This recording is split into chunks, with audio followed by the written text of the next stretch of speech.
Негізі Құранда психологиялық кеңестер айтылады.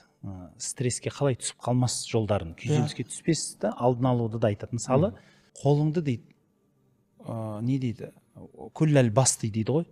Ашқан кезде, біреуге садақа берген кезде барынша ашып тастама дейді. Жаңағыдегі түгел. Иә, түгел, ойбай, мен ақ көңілмін, мені бәрін ала қойыңдаршы деп бүйтіп те ашып тастама дейді. Немесе сараңдық қылып жұмып тастама дейді. Егер сен қолыңды былай қарай ашып тастайтын болсаң, жаңағы мәлума мадхура дейді ғой, өзіңе өкініп, өз-өзіңді жеп қоярдай болып, мойныңа басыңды қойып, жаңағы қолыңды мойныңа қойып өкінішпен отырып қаласың дейді. Яғни былай айтқан ақша жаратуда стресске түспеу жолдарын үйретеді. Немесе жаңағыдегі тағы бір ойыма, жаңа сіз айтып жатқанда бір әдемі аяттар келіп еді. Яғни осындай кейбір адамның проблемасына түсіп қалмас үшін айтылған кеңестер бар. Мал жарату жөнінде, жанұя жөнінде, Алланың алдындағы мәселелер. Мысалы, қараңызшы, құлшылық ғибадат. Өзі пайғамбарымыз саллаллаху алейхи ва саллям айтады ғой, сендер шаршамай, Алла тағала шаршамайды дейді. Сол үшін, яғни құлшылық ғибадатты өзіңді жаңа жегідей жеп, жек көріп кететіндей қылып, жай намаздан түспей қоюың дұрыс емес дейді. Яғни жалықтыртып тұрып. Өйткені сен, Алла жалықпайды ол дейді да. Алла тағала жалықпайды. Ол сен жалыққышсың дейді. Сол үшін бір мезгіл демалып тұр, бір мезгіл неғып тұр. Тіпті құлшылықта өзін қинаудың өзін тыйым салған пайғамбарымыз саллаллаху алейхи ва саллям. Мысалы, бір күні мешітке кіріп қалса, жібілініп тұр дейді. Бұл кім? Сіздің қызыңыз Зейнептің жібі. Не істейді десе, түнде тұрып намаз оқиды, құлап қаларлай болса, соған ілініп тұрып оқиды десе, жіпті қиып тастаңдар депті. Ұйқың келсе ұйықта.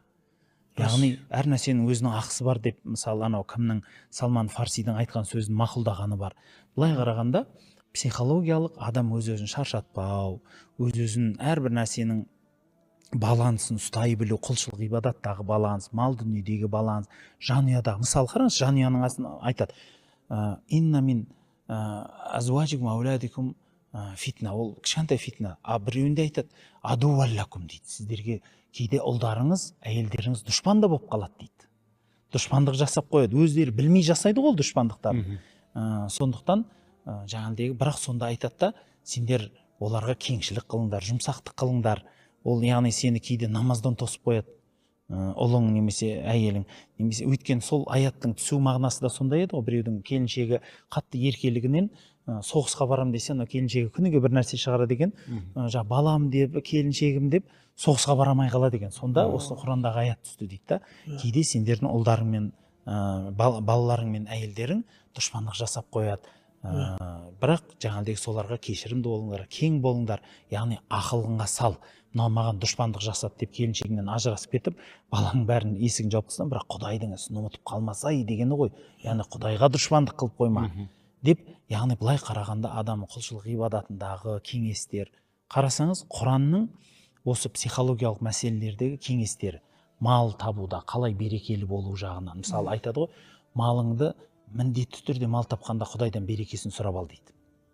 Ол көз бар деп айтады, басқа бар деп айтады. Мысалы, тіпті пайғамбарымыз саллаллаху алейхи ва саллямға арнайы көзбенен сиқырға аяттар түседі. Мысалы, Фалақ пенен Нас сүресі түседі. Мысалы, бұлдан өзінің барлығы адам өміріндегі күйзеліс, осы сұраныстардың көпшілігіне Құран көпшілігіне емес, барлығына дерлік жауап беріп келді. Сол үшін мен ойым, мысалы, біз Құранды жақсы оқымағандығымыздан, сол жердегі Алла табарака ва тағаланың бізге айтқан кеңестерін дұрыс саралап өмірге қолданбағандығымыздан кейде Құран беріп жатқан нәрсені кем санап, басқа жақтан сосын іздеп кететініміз бар сияқты.